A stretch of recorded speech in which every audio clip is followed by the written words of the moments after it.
.com, and tonight I've got the story of Dr. Mastermind.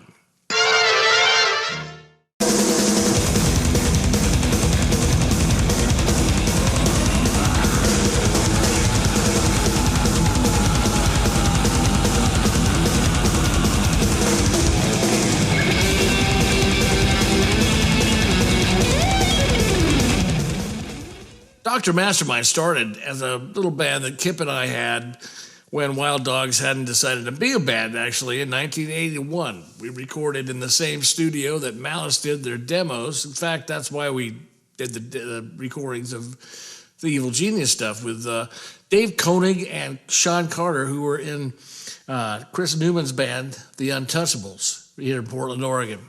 Chris Newman, if you know, he's a legendary punk rock guy. And that's the scene I came from. And, well, it all started there because what else are you going to do? We got a good deal in the studio, and I love to record. And so Wild Dogs kind of picked up and took off and became a band and did the first two albums. And the third one was coming around, and we had to write songs for it. Except I was the only one that seems to have songs for the third album. The other guys were busy doing twiddly-dee stuff and tweedly-dum stuff and a lot of dumb stuff. And so practices were not really yielding any kind of songs. I didn't realize they were looking for a different singer. That might have been a little part of the deal, you know what I mean? So I got a demo band together with Kip Dorn, my good friend, and a shredding guitar player that sounds like Schenker, Michael Schenker. Actually, he sings both Schenkers in one. And I said, hey, he was wrote in for the band, and I said, you want to help me write some songs so I can just bypass all the bullshit at practice? Because it was just getting to be a real joke with those guys. And I didn't want to do the kind of songs they were doing. They wanted to go commercial and try to, get a major label deal. That was a big deal. Instead of really just, maxing out on our own niche that we had made and carved out with Shrapnel Records.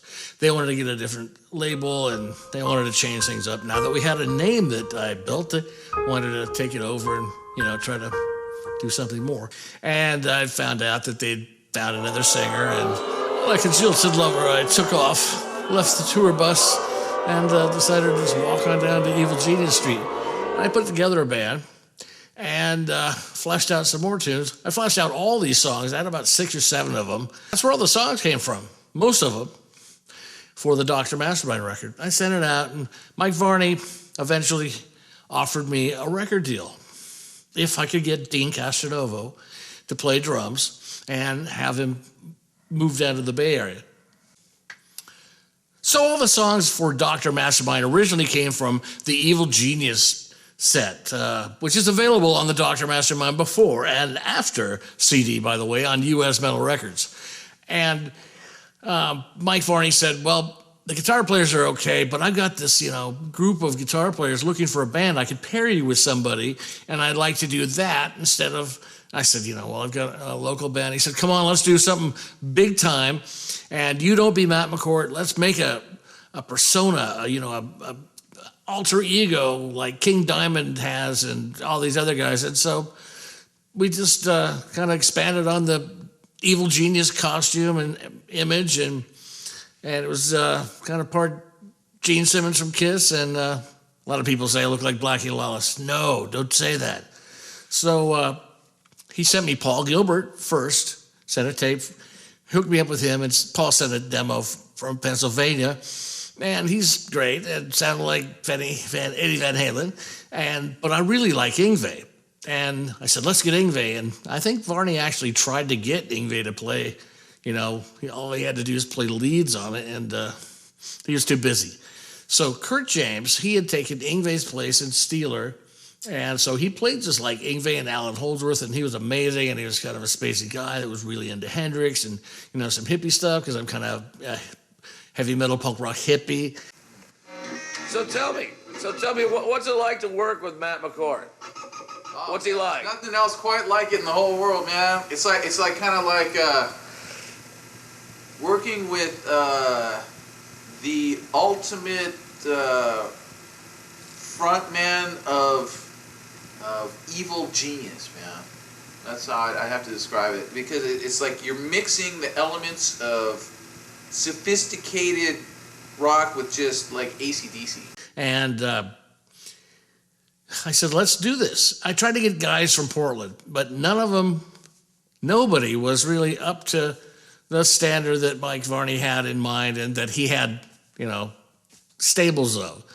I had one guy named Ron Schick who was really good potential, but he just was a good copier of styles like Randy Rhoads and Yngwie. And he actually helped me write the lead parts to like Domination, the neoclassical lead parts, because that was I didn't know what to write for those stuff. I had the Evil Genius is not like that. It was a 2-guitar thing like trade-offs with like Judas Priest. So he added a whole new thing, and he played rhythm guitar on the backing sessions, but somehow they were gone when we got to the studio in California. We should have just done the whole thing at Prairie Sun Studios from the beginning, because the guy that was recording it, the engineer, Rick McMillan, he's a friend of Jeff Marks from Wild Dogs, and I'm sure he was like, fleecing us, because I had a good budget. Mike Varney gave me a $20,000 budget. Part of it was going to move Dean Castronovo to California so he could join Tony McAlpine's band as a paid member and also get paid for doing session work. Is this thing on? Yeah, good. Because I don't want to talk this over. I think I said that in one of the other ones. But the lights are so bright, I can't hardly see. The future's so bright, I have to wear these shades. So, Dean, though, is in Wild Dogs at the time, but being held hostage by the notorious gangster Jeff Mark by gas money and some token buds of weed. So he was going nowhere here fast and wasting it. And Dean told me when I found him, I found Dean at age 16 playing with his band, The Enemy, at a small club. Actually, it was a big club with a very small crowd. He had a gigantic drum set and a drum stage, so maybe it just seemed bigger. But he told me a long time ago, Matt, hey, man, I hope I do this before I burn out. He was only 16 at the time. And he knew once his fuse was lit, he didn't have long before he exploded. So I thought, we got to get this guy out of town. So I offered Dean a gig via Mike Varney, and boom, he was off. We recorded the basics tracks in Portland, and then we got to Prairie Sun's studio and put the reel-to-reels on, the 24-track on the machine, and there were tracks missing. The snare drum channel was gone. There was no, a lot of things were just wrong with the whole thing. We should have just done the whole thing at Prairie Sun. And, we fixed it because Dean plays so loud. We could use another mic, like an overhead mic, compress it and trigger the sampler, I think. But you don't notice the snare drum mic missing at all, do you? And Dean's solo, he did a solo, and there's a bunch of people in the studio. We invited a whole bunch. It was a party, man. And Dean was just going off, and he was killing it. And Rick kept saying, whoa, I didn't realize you wanted to record that. And so by the time he finally did the solo that's on the song, I Don't Want to Die, he was practically dead.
he was very tired. It was really late. It was like 3 or 4 in the morning, and we started like at 5, and it still came out good, but the other takes were much better.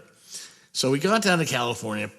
I meet Kurt at the airport. He comes in from Southern California, and I come in from Portland, Oregon here, and we meet up, and he's long hair and space, and he's got Jimi Hendrix's pants on that he wore at Monterey because his friend is his next door neighbor, Terry Fear, who used to play with Alice Cooper for a long time. His mom was Jimi Hendrix's groupie friend, and she snagged the pants off him one time, and that's how we ended up with him. So that was pretty cool. But we spent like 2 weeks at Prairie Sun, which is like a ranch, like a farm in the kind of farmland area of Northern California, Cotati.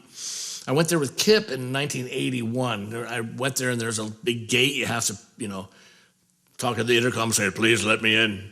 I'm here. Little pig, let me in." And then the gates open from, mysterious from afar. You drive up this long drive.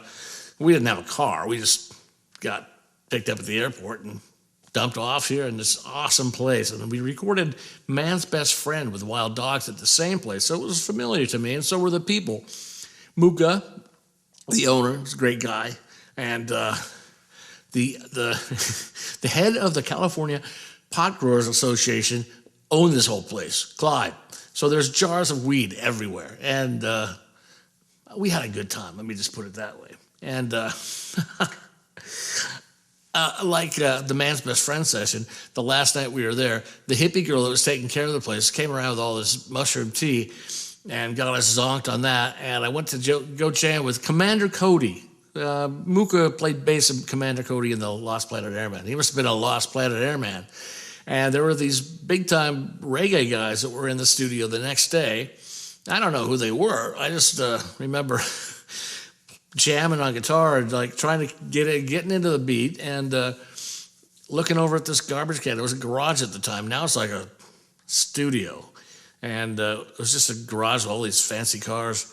And there were ants everywhere on the garbage cans. The ants were covering the garbage cans. They were gone when we got there this time because it was all being remodeled. And Tad and I, Kurt James, we launched into it the first night. Mike says, "I don't think you played bass on that. I don't. I think it's somebody else." So I had to prove myself on this custom P bass, precision bass with this giant neck. And I like jazz necks because I don't have very big hands. And I'm proud of that. I don't have giant hands. See, I'm looking jazz hands. And that's a funny pun. Jazz hands, like jazz bass. Not like a Rickenbacker. But, that's got a small neck. Not this one. It's from China. So, but that's another story. China. So we're in there, and I'm having to do the bass track. So I do the entire...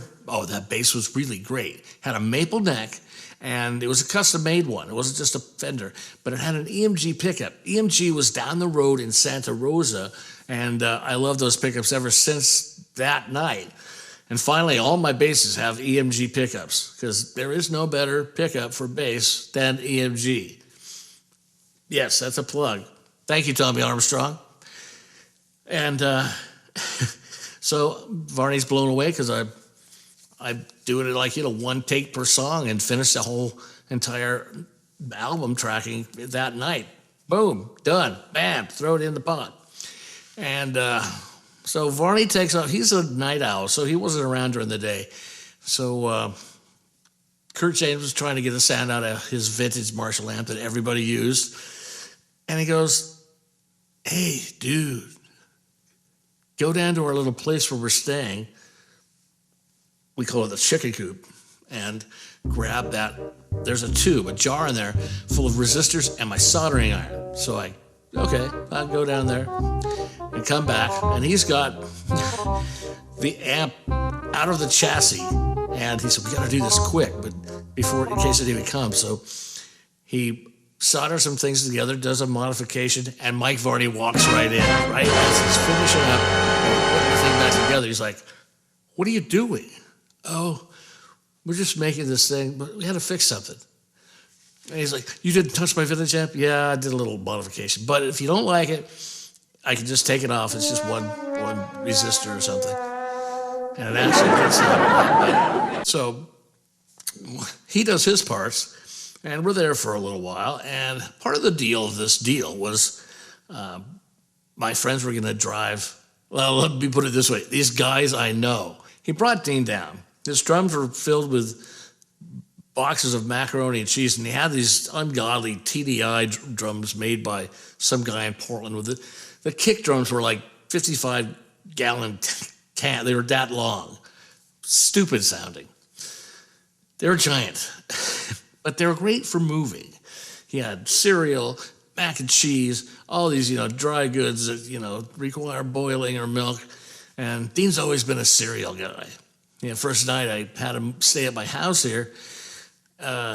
He said, hey, man, do you have any food? And I said, well, what do you mean? We don't really have a lot of food here. My mom's pretty much vegetarian, and there's a lot of health nut stuff here. But, oh, man, some donut cereal. So my mom got him 2 bucks of that and some Hostess O's and all this junk food because, the guy was a big guy at the time. And they're trying to slim him down, but I don't think he got this at home. He devoured all that sugar like the first night. We did the photo shoot. And the photo shoot, as you can see, is a bunch of ventriloquist dolls. And one of Mike Varney's many collections of collections. He collects all kinds of stuff, and these are kind of creepy, some of them. That one, the big head, is like life-size, and they're vintage, and old stuff just kind of creeps me out to begin with. In fact, I'm starting to get to be the age of where I creep me out. I'm 60. It's 2020. We do the record. We do the photo shoot. I set the picture up just like I did Man's Best Friend. And we do the record. It comes out. We license it to CBS, Sony in Japan, Roadrunner in Europe, and Shrapnel here in the United States. And it goes to #1 in the Kerrang charts.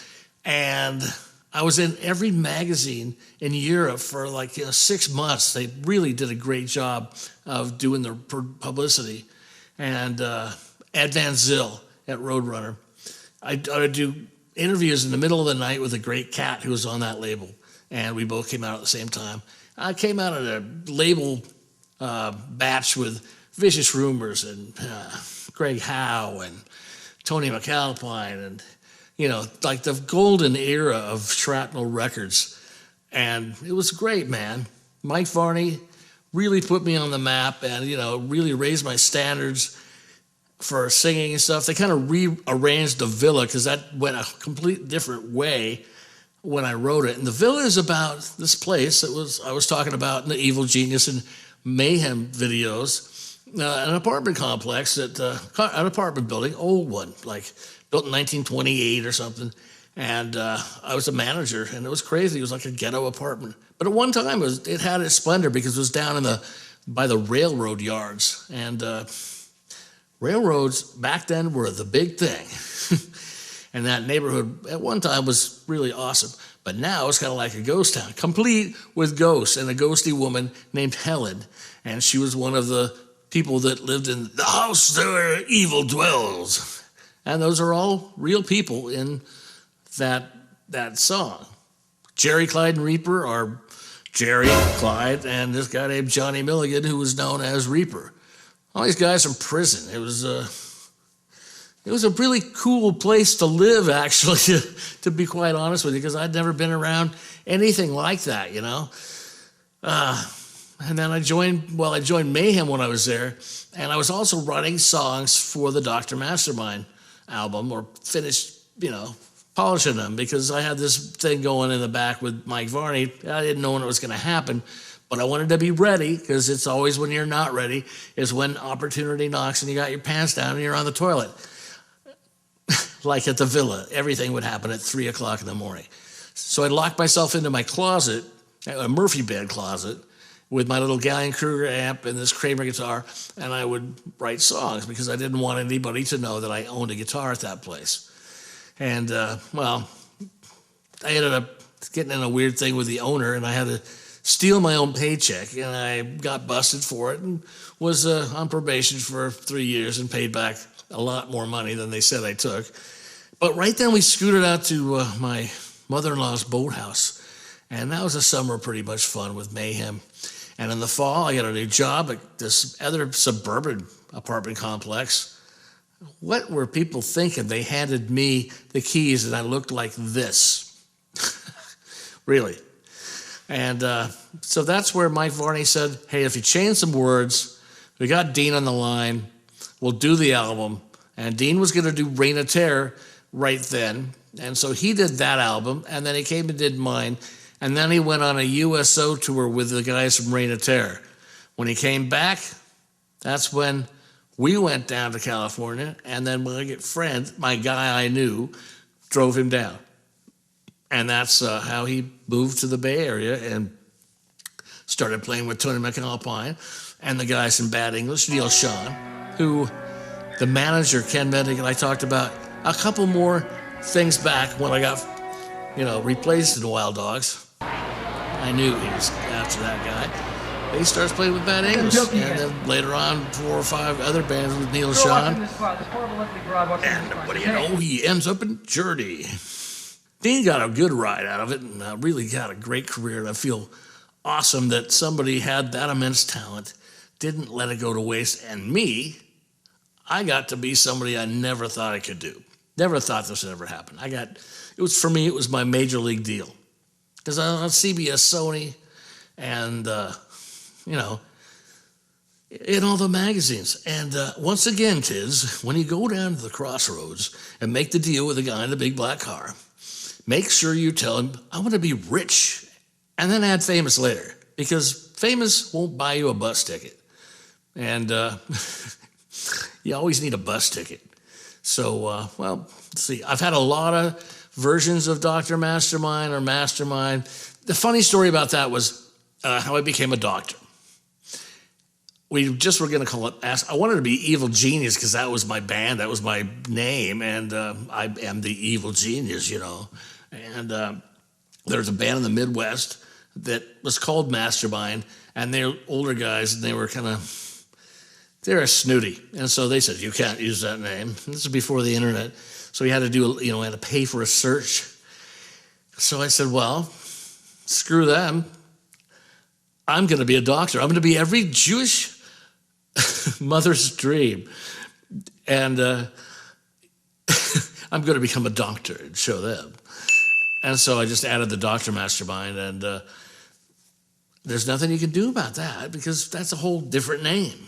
And bingo, they got a hold of me later on when the internet, became a household thing. And because this was all in like 1986. And it was still, long distance phone calls at a high price that I still owe my mother for talking to Mike Varney for hours on end in 1982. And so things didn't happen that quick. But Mike Varney was a great guy. He still is a great guy. The guy changed the way we listen to guitar and just the whole way everybody interprets guitar, because it wasn't that way when he started.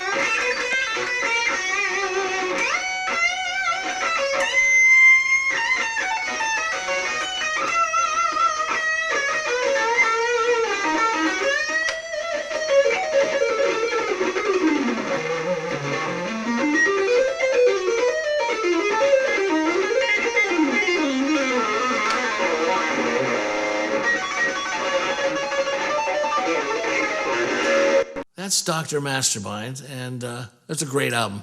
My favorite thing of all is my masterpiece, my piece de resistance, or however those Italian people say it. So, and The Villa was like my long piece. I've got another, like a 12-minute multi-part song that I just have never released yet. I kept trying to get guys to play guitar on it. And they'd say, oh yeah, said this to me. I'd send it to them, and I'd give them my guide track for lead, and then give them the songs with just a basic rhythm so they could just play lead guitar, and I'd dump it in. And, musicians are flakes, what can I say? Although I have had some luck with Kurt James, putting leads on other songs, like on a couple of them that appear on the Before and After Dr. Mastermind CD, and Atomic Thunder by Fat Matt and Wild Dogs. And he came through. Kurt's a great guy, and he used to come up here quite a bit. We did a TV show, cable access, when he came up here one time to visit his mom who was not well, and that started me off on, that's how I'm going to lead into the next thing, which will be the Wild Dogs Mach 2. Hey, you folks out in TV land, saddle up, boys and girls, for a new show of U.S. metal, the best punk, metal, and metal punk show in the Northwest.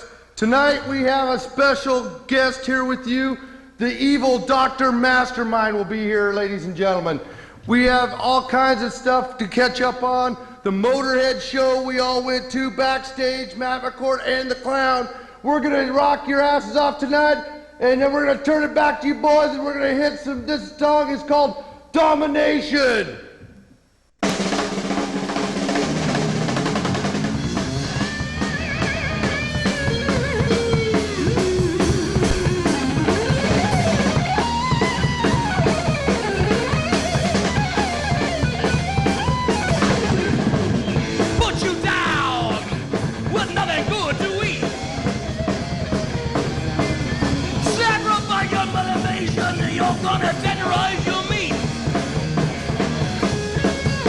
If you try and get away, you're gonna whip you for the land. Stuck inside a metal cage, you're gonna have your hand. Domination, taken by surprise, domination. The look that's in your eyes, domination. Blow your little mind, domination. Until the end of time. Every time you think of something else, you know you can't be beat. Stuck inside a steel cage, your mind is a prison in your reason. And if you try and get away, I'll fill you full of lead. Stuck inside that metal cage, you're all your prison in your head. Domination, taken by surprise, domination. I'll have a burger, shake and fries, domination. I'll blow your little mind, domination. Until the end of time.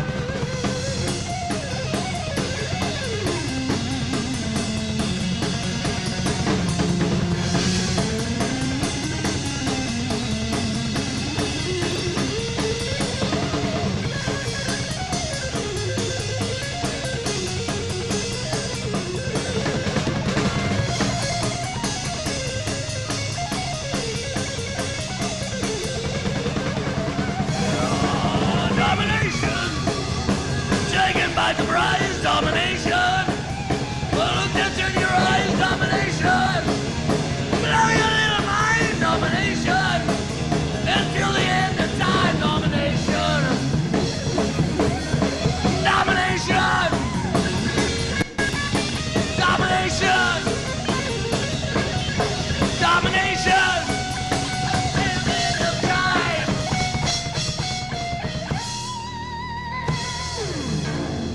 Thank you! What an incredible performance, ladies and gentlemen. Let's hear it out there in TV land. Guitar player. I'm just blessed with these great guitar players that have been able to play with Robert Robinson and Michael Brown and Kurt James. It's the triumph, what's that? The trio of death. So I'm Matt McCourt. This is Dr. Mastermind, and you can buy the CDs. They're listed below. Just click the links. It'll take you straight to the pages for each one, or just click the big banner, and it'll take you to the whole thing with all of U.S. metal records that are available on eBay. Since CD Baby is not doing its retail store anymore, I've had to pick up the ball and run for the goal line. So I'll see you on the next one. It'll be Wild Dogs. It'll be the banner underneath this one. And everything's in chronological order. It's kind of like the Museum of Fat Matt. So stick with me, and I'm glad you're watching. And really, this makes my day. So let's keep that going. Thank you, and good night.